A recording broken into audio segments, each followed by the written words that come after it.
जय हिंद, जय भारत। और आप देख रहे हैं मेरे साथ CCN न्यूज़ 24 चैनल। मैं हूं आपके साथ दिनेश गर्ग जैन, वही कड़वे सवालों वाला। दर्शकों, आपको बता दूं कि मेरा अक्सर ये प्रयास रहता है कि मैं किसी एक राजनीतिक पार्टी के चक्कर में ना पड़ के, किसी एक नेताजी के चक्कर में ना पड़ के, सिर्फ आपको निष्पक्ष होकर के वो चीज दिखाऊं जो कि सीधा आपसे प्रभावित करती है। क्योंकि कहीं ना कहीं ये सभी राजनीतिक पार्टियां हम सबको, मतलब जनता को जुमलेबाजी में फंसा करके सिर्फ चू बनाती हैं। और देखो कैसे बनाती हैं। अभी फिलहाल मैंने एक वीडियो बनाया था जिसके अंदर मैंने आपको दिखाया था कि इस तरह का एक पोस्टर लगाया था और वो बीजेपी पार्टी ने ही लगाया था। पोस्टर में क्या लिखा था कि केजरीवाल जी, अपने जो आपने बिजली के जो रेट बढ़ाए हैं, 6% रेट बढ़ाए हैं, उसको वापस करो।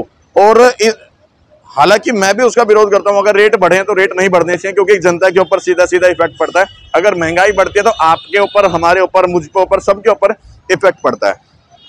लेकिन वहां पर यह नहीं लिखा कि हमने भी 5% का GST लगाया है, वो उन सभी चीजों के ऊपर जो सीधा आपसे प्रभावित करते हैं, खाने पीने के आइटम, दूध, दही, घी, ब्रेड, मक्खन, इनके ऊपर 5% का GST लगा दिया। उसके ऊपर उन्होंने नहीं लिखा, सिर्फ लिखा तो क्या, विपक्ष ने लिख दिया, मतलब बीजेपी पार्टी ने केजरीवाल को तो लिख दिया कि अपना 6% का GST हटाओ जो कि आपने बिजली के दरों पर लगाया है। लेकिन साथ में महोदय, बीजेपी के सम्मानित जितने भी बड़े बड़े नेता हैं, उनसे उम्मीद करता कि वो थोड़ा सा ये भी लिख देते कि हमने भी 5% का GST लगाया है। तो उम्मीद करता मैं, मेरे को अच्छा लगता है कि आप जनता को निष्पक्ष तरीके से अपनी बातें बता रहे हैं। लेकिन ऐसा नहीं किया, तो वो वीडियो मैंने बनाया था। अब एक और वीडियो मैं आपको दिखा रहा हूँ। इस वीडियो में यहाँ पर ये बीजेपी वालों ने अपना पोस्टर लगाया है जिसमें लिखा है, दिल्ली के लोगों की हुई जीत। समझने की जरूरत है दर्शकों। यहाँ पर सबसे बड़ी बात क्या है, हम लोग क्या करते हैं, एक पार्टी के चक्कर में पड़ जाते हैं। हम बीजेपी के चक्कर में पड़ जाएंगे, कांग्रेस के चक्कर में पड़ जाएंगे, आम आदमी पार्टी के चक्कर में पड़ जाएंगे। लेकिन हम लोग अपने भारत देश के नहीं होते, क्योंकि हम लोग इन चक्करों में पड़ करके सिर्फ हम लोग ही बेवकूफ बनाए जाते हैं। देखो कैसे यहाँ पर लिख दिया, दिल्ली के लोगों की हुई जीत, केजरीवाल की हुई हार। देखो सबसे बड़ी बात समझना यहाँ पर क्या लिखे, क्योंकि बीजेपी सरकार ने लगाया है ये, केजरीवाल की हुई हार, मतलब भ्रष्ट नई शराब नीति लेनी पड़ी वापस।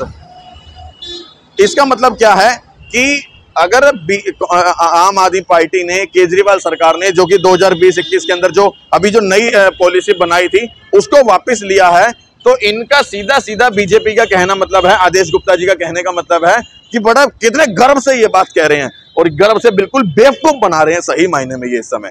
कैसे? और सिर्फ ये नहीं, सभी राजनीतिक पार्टियां, सिर्फ इनकी बात नहीं कर रहा, सभी राजनीतिक पार्टियों को कर रहा हूं, सिर्फ जनता को चू बनाया जाता है, बेवकूफ बनाया जाता है। वो कैसे? अब इन्होंने सीधा सीधा लिख दिया कि केजरीवाल जी की हार हुई है क्योंकि उन्होंने अपनी शराब की नीति वापस ले ली है। तो इसका मतलब क्या, मोदी जी की हार हुई थी उस समय जब उन्होंने 3 कानून वापस लिए थे, जब किसान अपने बॉर्डर के ऊपर बैठे हुए थे। तमाम भारत राज्य के तमाम राज्यों से किसान यहाँ पर बॉर्डर पे बैठे थे अपने अपने राज्यों पर कि ये 3 कानून वापस लो। और जब मोदी जी ने कानून वापस लेते तो इसका मतलब मोदी जी की हार हुई थी क्या, बीजेपी की हार हुई थी क्या?